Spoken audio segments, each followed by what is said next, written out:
One thing I hear from my patients on a regular basis is that they can't seem to lose weight during perimenopause and menopause. They might be people who eat healthy, who exercise regularly, and they tell me they haven't changed anything from their regular habits, and yet they're starting to gain weight, or they gained weight and they can't seem to get it off. They are frustrated because of the work that they're putting in, and they start to feel demoralized because they don't like the way their body feels or looks. That's the reason I have Jody Trostler on today. She's a personal trainer. She's a certified group fitness instructor, and she is an expert in menopause health and nutrition. She has her own program that's focused on helping women in perimenopause and menopause get to their best physical self. She has so many expertise, certifications, all of this experience you can see on her website at justtrain.net. But I can't wait to talk to her today about how to either start exercising for the first time or to adjust the way that you're exercising during perimenopause and menopause. So Jody, I know you have so much experience and expertise. Can you just kind of explain to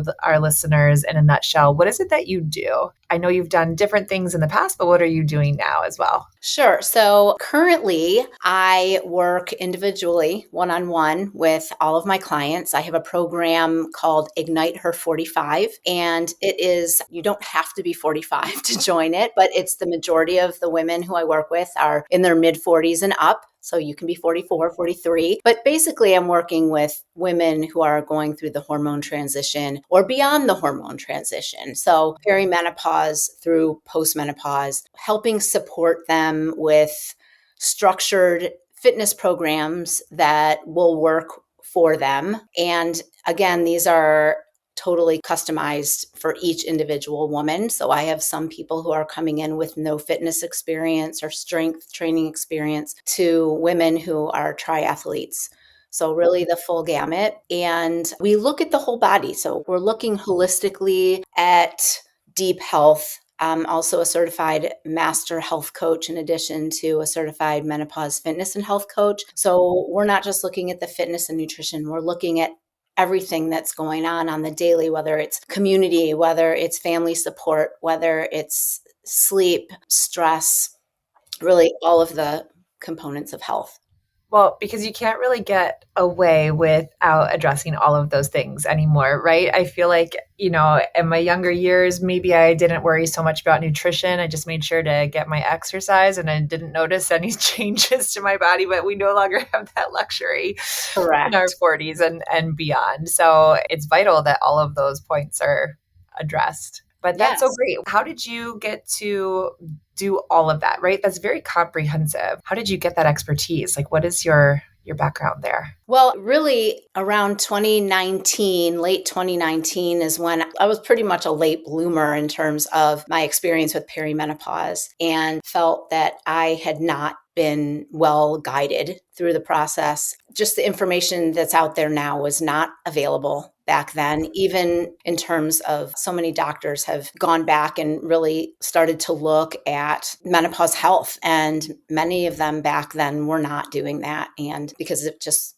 as you know, isn't taught in med school. So I started doing a lot of research myself. When I noticed some of these changes were going on, I was getting injured all the time. I was working out very intensely at that time. I was doing a lot of obstacle course racing, very intense training, had started CrossFit. I dabble in a lot of different things, but I had noticed, as you just said, that my nutrition hadn't changed, but my fitness had become much more intense. The brain fog got pretty bad. And really not until I had my first hot flash did I stop and say, hey, something's going on here like this. So that was really how my journey started, was with my own personal experience. That makes sense. And you mentioned like nutrition as well. You said something about precision nutrition. Can you tell us what that is? So Precision Nutrition is a huge company that provides a lot of different certifications, but the one they're most well known for is their nutrition programs. But they also have a level 2 master health coaching program. So when I really started to take this deep dive into learning about what was going on with my body, then realizing how many other women have no idea what's going on with their body. The first thing I did was I took Stacy Sims. At the time, it was called Menopause for Athletes, and now I think it's called 2.0. But it was really about active women going through the menopause transition. And she has a few books that I just like devoured the content on. And that's what my first program was really based on, a lot of the content that I had learned studying with her. And then from there, I'm also a personal trainer, and I do still see some clients in person. And I realized that that whole nutrition component was really missing, that my clients who I see once or twice a week could gain so much more progress, so much faster if we really were to dive into nutrition and all the other deep health. So I felt that it was really important to educate myself on how to help my clients on a deeper level. And that's where the level 2 master health coaching program came in. Oh, that's really cool. Okay. So I was mentioning in the introduction that I generally see two types of women in perimenopause and menopause who ask me about weight gain and what they can do. And I'm totally inadequate to be able to help them as a gynecologist, right? Like I can give them a few pointers here or there, but really it's beyond my area of expertise. And so I wanted to kind of pick your brain. So for the woman that comes in to see me who says like, I exercise 5 times a week. I always have. I make it a priority. I eat healthy, to the point of like eating salads and not indulging in sweets or fried foods and things like that. But they still can't get rid of that midsection during menopause. How do you help women that are, or at least say they're telling me that they're already active, they're doing the right things? How do you help women like that? How do you get them started in the right direction? Yes, that's very, very common, because I feel like the salad in general is like an American thing, right? Because all of these diets are like stem from our culture, and we are not rabbits. So eating healthy, like when someone tells me that they eat healthy or they eat clean, like it's kind of a blanketed statement. Like, what does that mean? Because what it means to one person is going to mean something very different to another. And eating healthy is really about making sure that you are getting in all your macronutrients. Most women are underfed. And along my journey, that was one of the things that I realized is one of the reasons that I was getting injured and wasn't really making progress in my own. It was because, again, I was eating the same as I always had, but my body was in this new stage of life, Gotcha. right? It's like a totally new body. So we need to get to know her, and we need to work with this new body and change what we're doing with our changing physiology. So I really take a deep dive into, like, what does that really mean? Like in your mind,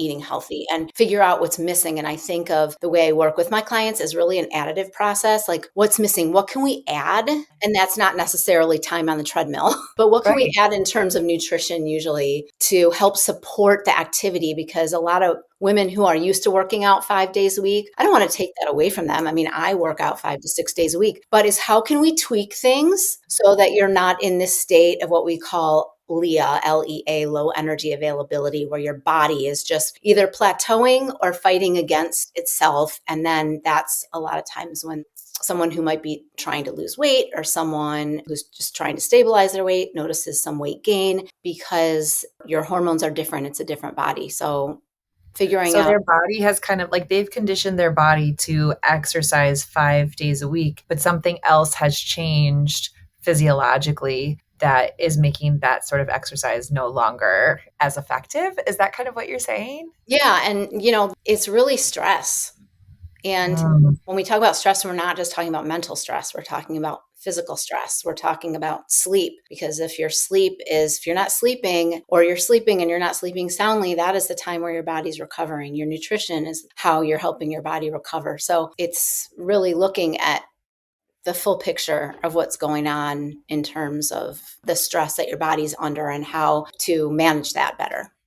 Okay. And the type of exercise, like, I'm assuming you have strong feelings about the type of exercise women in perimenopause and menopause should be doing. Like, if they're on the treadmill 5 days a week, is that the right thing? Or how do you, like, what's your philosophy there? Again, I try not to take away what my clients love. But if you're on the treadmill 5 days a week because you're looking at your Garmin or your Apple Watch and trying to just like burn as many calories as you can while you're exercising, that's not what helps us anymore. So it's really about having this metabolically sound body that's going to help burn off calories, energy, and build muscle at rest. So, yes, movement is very important. Your movement throughout the day versus that 1 hour that you're spending, like running on the treadmill. Yeah. How many of But us are sitting, right? Yeah, all day right, long. or spin class or whatever. So our muscle is what's our metabolic powerhouse. And this is the time we are really, if you are not fighting for your muscle, you are losing your muscle once that hormone transition begins. And so we really need to focus on strength training much more and maintaining, building our muscle so that you can do a 30-minute workout 5 days a week instead of a 60-minute workout 5 days a week. And look at all the time you're saving, A, so it's Mm-hmm. much more efficient. Yeah. And B, you are not just burning Yeah. away all of your energy. So just finding a program that's more efficient. Okay, that makes sense. And this is the way I kind of explain it to people. And please correct me if I'm wrong. But I usually tell people, your muscle burns fat. And if we're losing our lean muscle in perimenopause and menopause, it's not going to burn the surrounding fat as much. So things become soft. And so we have to kind of dive into that, the strength training and maintaining that muscle, whether that's through our nutrients that we're getting the protein to feed the muscle, whether it's the specific type of resistance or strength training to maintain that muscle, or maybe even using testosterone, right? Like I'm a big proponent for testosterone for sexual desire. And I think that we're only going to learn more and more about how testosterone benefits women for lean muscle. But correct me if you think that's not what I should be telling people, because again, it's out of my scope as a gynecologist. But, this is what my patients are asking me about because it's their real life every day. Yeah. Well, I mean, it's without getting too sciencey, I think that's good. I mean, you don't want to spit too much at your patients, but yeah, I mean, like I said, muscle is your metabolic powerhouse. And the more of it you have, the more efficiently your body runs. And it's also a protector.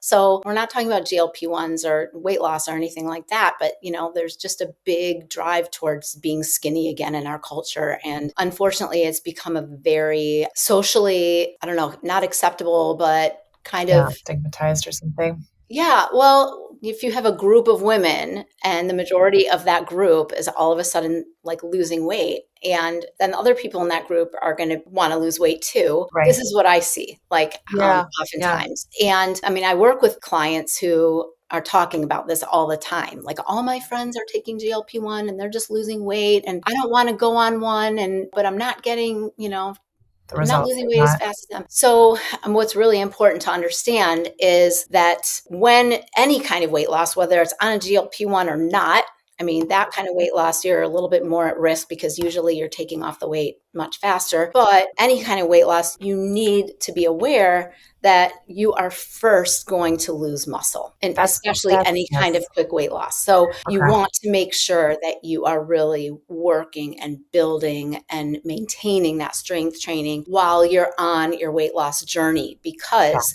when you hit your goal, if you don't have that metabolism working for you, what's going to happen? All that weight's going to come back. Right.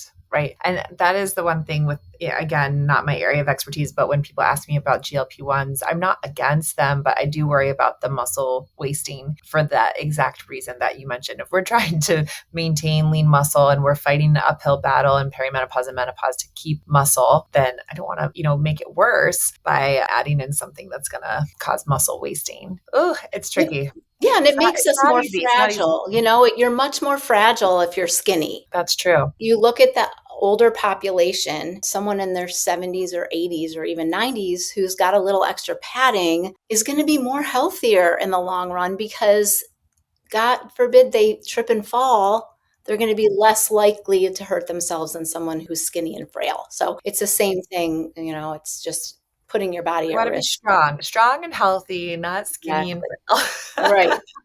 And what do you say for the women? This is the other half of my population who've never exercised before, never worked out, just didn't do sport when they were younger, didn't really enjoy it or find any sort of activity that they liked. And now they're noticing that they need to do something for their health. And I find it even harder with them to really help direct them of how to get started. Do you have some sort of like entry level that you recommend to people, or what do you do in those situations? Yeah, I do have clients who fit that category. I never had to work out because I never had to worry about it. I never had to worry about my weight. And all of a sudden, I'm at midlife and I've gained 30 pounds. And so, yes, it's baby steps. And really, most of my clients in that scenario who also don't want to go to a gym, like they don't feel comfortable Don't feel working out around comfortable. other people. Yeah. So, most of my clients actually are working out at home with very little equipment. And then as they get stronger, they just buy more equipment. But that makes them feel a little less intimidated. And also,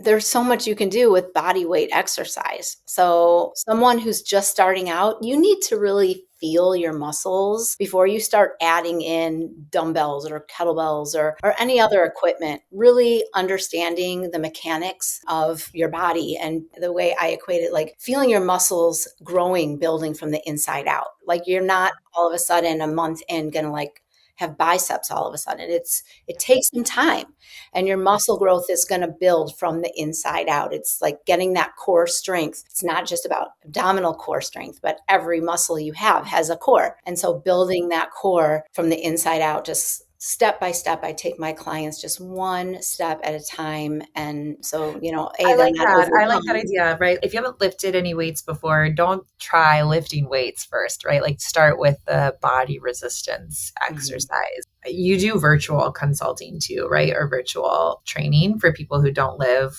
locally to us in Cleveland. But I don't know if there's information on YouTube or things that people could start where they just kind of are trying things out. I use that Peloton app. I love that app because there's all of these options for a 20-minute workout, 10-minute workout, but they do have a whole section that's basically like body resistance training or things where really you don't need any equipment. Because I don't have a lot of space for a home gym. Like Yeah, yeah, yeah. we don't have a lot of stuff and space. It's all taken over by kids' things. Yeah, you don't need a lot of space. I mean, you really don't. You don't need a lot of space. And you don't need a lot of equipment. I mean, there's some people that I know who do just a ton of body weight. But push-up is hard, Yes, right? I agree. I So agree. it's not Yeah. easy. So a push-up is your body weight. So for instance, in a push-up, for my clients who aren't able to do like a traditional push-up, I have them using the stairs. So start on your sixth step up, Oh, okay. for a week or two, and then move your way down the steps to 5 to 4 until finally you can Oh, that's support your great. own body weight. So it has to be gradual. And at this stage, the biggest recommendation that I give anyone is patience. Be patient because it takes time. And if you're just starting your strength training journey, it's going to take longer than it might have taken in your 20s and 30s because of our hormones. But it's never too late. Never too late. Never too late to start. Do you have clients who ask you or they express worry that they might bulk up too much or they don't want to have too much obvious muscle? People have said that to me. I'm like, don't worry, we're fighting an uphill battle here. You're not going to get bulky. Like you're going to work so hard just to maintain your muscle. But I don't know if that's true. Maybe some people can actually bulk up, but how do you handle those concerns? I mean, I have gotten comments like that, and I handle it pretty much how you just said. You're not going to bulk up. You're going to firm up. You're going to tone up. This is about swapping out muscle for fat. You're not Olympic bodybuilding here. You're not. So, yeah, I just try to ease No, them I like. away from that whole concept. You see on social media all of these like influencers, right? Mhm, Who, I mean, mhm. I love their bodies, but for some people, it might not be appealing, right? To see all that muscle. And those people are training very specifically. And a lot of them are training for bodybuilding, which is a completely different animal. We're training for life. We're training for sustainability. We're training for lifetime habits that I'm trying to teach my clients so that you have it. It's a skill, right? It's a skill that you can take with you throughout your life and will not just help you feel better and look better, but live a longer, healthier life and have a healthier metabolic function. Yeah.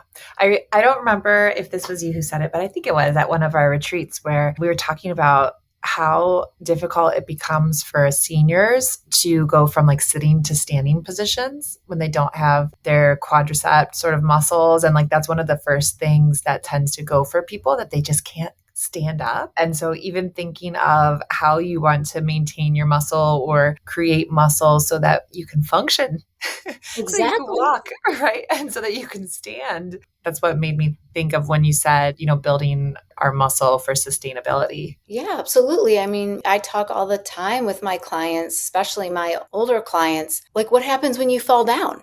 Are you going Yeah. to be able to get back up? Like, Yeah. you fall down in the street and there's a car coming? Like, you need to be able to get back up and get back up quickly, Right. right? So, we're Right. practicing that, right? We're practicing like a lunge is kind of Yeah. is a you're down on the ground, you're going to need a lunge or a walkout or an inchworm or one of those movements to get your ass up quickly before that car gets too close, right? If no one's with you to pull you up. So it's a sense of independence that is really, really important with age. I've had women in my programs not even expecting, but noticing that, oh my gosh, I could pick up the water, dispenser jug and replace it and didn't have to wait for my husband to come home and do it for me. Or I could move my dining room table to set, when I was having company come over where I would used to have my husband and my son move it, or I could lift that box up onto the shelf that I used to have to ask someone else to do for me. So these are everyday functional, like sense of independence. Yeah, and we don't think about it until you can't do it, right? It's not it's not at the forefront of my mind, at least. Maintaining health just to be able to do that sort of stuff, or those things. Just to kind of go back to the nutrition point before we wrap up, I wanted to get some more specifics from you because I think this is also hard for women. You mentioned social media and you see people say like, eat more protein, eat more fiber, like this is what you have to do for your body. But then I find women say like, I don't even know how to do that or what I'm supposed to be doing. How do you guide them to actually make something like that practical? Simple, basic, and very small action steps. So, I've had clients who, and you don't know what you don't know. Like, they don't come to me in most cases knowing that they're underfed or knowing that they're not eating enough protein or knowing that their diet is not, even if it's clean, they're not eating sugar and they think of it as healthy because they're not eating a lot.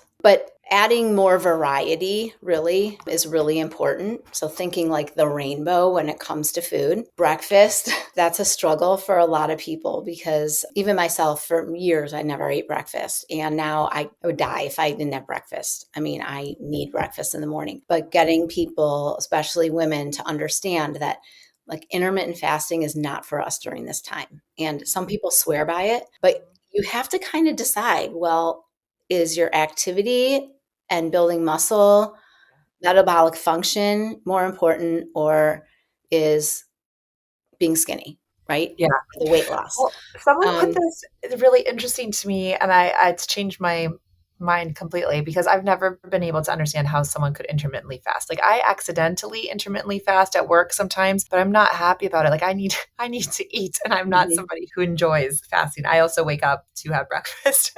But someone said, yeah, of course intermittent fasting works for some people because it's another way to have a calorie deficit. Correct. Yeah. Yeah. Oh, yeah, that's true. That's why maybe some people swear by it. Yeah, but Yeah. breakfast is a big deal. I mean, I grew up eating cereal every morning, right? And that's at some point has caught up with me. I'll speak for myself. And so I've had to figure out how to get protein into my breakfast meal so that Mhm. I'm starting off with some fuel. We just start out with each meal having protein as the star of every meal. So building each meal, breakfast, lunch, and dinner around that protein. And it Yeah. doesn't have to be fancy, but And it doesn't have to choosing, be meat either, right? Because that's the no, other it doesn't. I thing. mean, there's many plant-based protein sources. It's going to be much easier to get your protein macros in if you are a meat eater, but fish, even like tuna fish, canned chicken. I mean, it's all fine. Edamame, lentils, fiber and protein source, eggs. So there's so many. Nuts have a little bit of protein, but when you're looking at like macronutrient content, it's more of a healthy fat. So a lot of people say, well, I eat peanut butter every day and I eat like 2 handfuls of nuts every day. Well, when you look at the macronutrient content and the calorie content, it's a lot of fat and a lot of calories, right? So for weight loss, you want to look at your leaner cuts of meat. You want to look at your leaner choices, but also things that are going to allow for that protein. And then the other thing is for someone who we are much more resistant to glucose also during this time of life. And so this is something that I learned from Gretchen Spetz, who's a local dietitian. Her term is no naked carbs. So when you're having a carbohydrate, make sure you're having it with a healthy fat or a protein. And that helps your body have a better response to the glucose. Wow, cool. Not as much, Okay, yeah. I'll tell you my cheat sheet because, I feel like I'm learning when to get help from artificial intelligence. And I know there's lots of negatives about it. You have to take everything with a grain of salt. And of course, try not to abuse it because of the environmental effects. But I have used AI to help me with meal planning to try to get higher protein content in my meals. And it suggests a breakfast that now like I kind of do every morning. I'll just throw it out to you and you tell me what you think about it because I haven't actually verified that this is a good thing to do. But I get like a couple scoops of just a Greek yogurt and I actually get a scoop of plant-based protein powder of like vanilla flavor and I pour that onto the yogurt and then get blueberries and chia seeds and kind of mix it all together. And I've never thought of eating protein powder outside of a smoothie, but it's actually really good with yogurt. Yeah, and I do the same thing. I get a ton of macros out of that one very simple bowl, and it's so much better than my typical bowl of cereal. Yeah, no, I do the same thing. And I have to correct myself, actually. I said we're more resistant to glucose. We're more sensitive to glucose, not resistant. I have to. Yeah, we're insulin resistant, I think. Yes, probably what, yes. And another trick that I do is I buy a unflavored protein powder because I don't love the flavors, the sweetness, but I add that to my oat milk when I do have cereal. Oh. So instead of just having the oat milk, adding the protein powder to the oat milk and just getting a little bit more protein in there too. There's all sorts of tricks. Yes, that's so smart. Yeah. I tell my clients, I have nothing wrong with you supplementing, like just try not to supplement more than once a day. So whether that's, protein powder in your yogurt or a protein drink, like after your workout, try not to overdo it on the processed protein. Get it from real whole food. But yeah, if you need, that extra 20 grams of protein to hit your goal, by all means. Yeah. That's what it's there for. Awesome. Well, this is really helpful just to find ways to make things practical for people and also to help them feel there's a sense of hope. It's just got to be patient. Like you said, it's very slow. It's not going to be as easy as it was a decade or two ago, but there are some ways to be healthy and fit. And it's really about being strong and healthy and not skinny and frail. Absolutely. And just, it's a new body, new habits. I always tell women, it's not anything that you've done, right? Yeah. Everyone goes through this period and everyone's body responds differently. It's just figuring out what's going to work for you. And sometimes that means throwing out what's not working. Usually that's what it means. And just starting fresh and being open. Awesome. Well, thank you so much for your time. I really appreciate it. And thanks for sharing your expertise with us. Thank you for inviting me.